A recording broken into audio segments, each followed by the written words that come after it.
Lank, lank gelede, in 'n verreeu van vrede, het elkeen sy koring vergaar.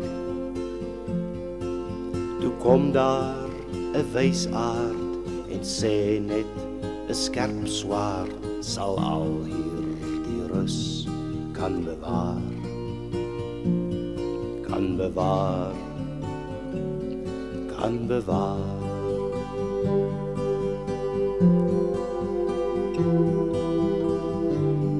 En die klip uit die aarde giet gloeiende swaarde, want almal met ore kon hoor.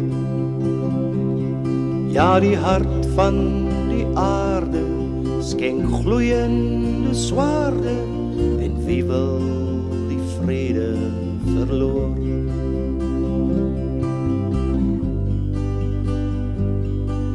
En so is die koring deur dissel en doring verdring waar die plethamers dreun. En toe die landbouer omkyk oor sy skouer, gewaar hy met skrik, hy's alleen, hy's alleen, hy's alleen.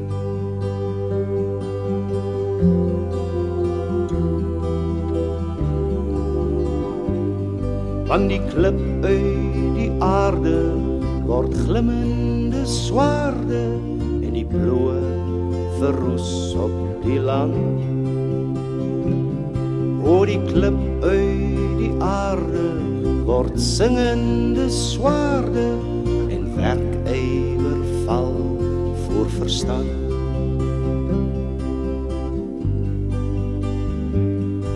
Want honger kom fluister aan die wat sou luister, die swaard koop die oes op die land. Wat doen hy vir vrede?